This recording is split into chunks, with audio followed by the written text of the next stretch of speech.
doing dinner parties, when you're planning a dinner party menu, where do you like to start? I like to start with, first of all, the kitchen. So somebody calls me and says, like not long ago, somebody called me and said that it was a special event for family reunion. They wanted a dinner party for 12 in their home.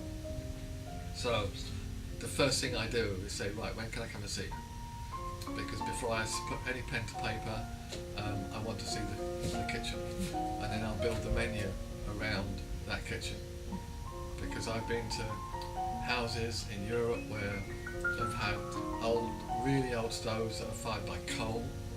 I mean, farmhouse kitchens and so on.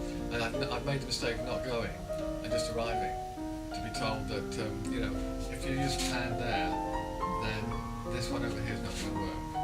And this oven will only work for half an hour on hot. And then, you know, all these sort of things. So I find out exactly what is there. Then normal practice is for me to talk to people about, you know, likes and dislikes.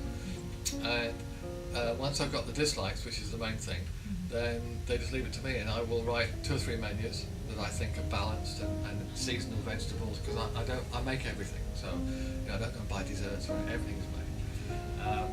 And then I'll send a sample of maybe 3 menus, and then they'll email me back and say, we really like menu 1, but could we have dessert off menu 3 instead?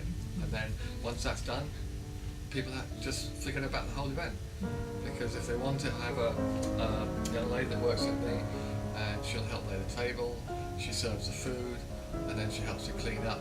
So everything is in the kitchen is washed, clean, dried, put away, and we just disappear. So people often call me the next day and say, the kitchen was cleaner in the morning than when we left it with you, you know. So, you know, it's a nice little service. Oh, wonderful. Yeah, absolutely. Wonderful. And are there certain themes that you like? Like you do French style, Spanish? Yeah, I suppose because I'm classically French trained, but I love Italian food. When I say to people I like Italian food, the immediate reaction, oh, you like pasta? Yeah, I like pasta, but I'd never order pasta in a restaurant because it's something so easy to do at home. I like what I call the other side of Italian food, the meat, the fish dishes and so on that you find in sort of the backwoods of Italy. That's the sort of Italian food I like. And I've worked with a lot of Italians and they've taught me lots of different dishes.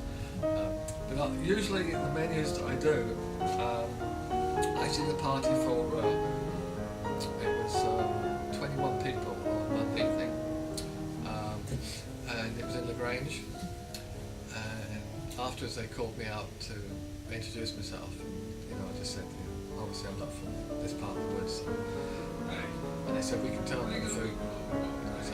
So most of my thing is European fine dining, and I think because it's quite unique, there's not many restaurants or other people that cook in that sort of style of food, so they get something fairly unique that they might have to go to New York for, you know, maybe a good restaurant in Vegas or something, so they're getting something special in their own home.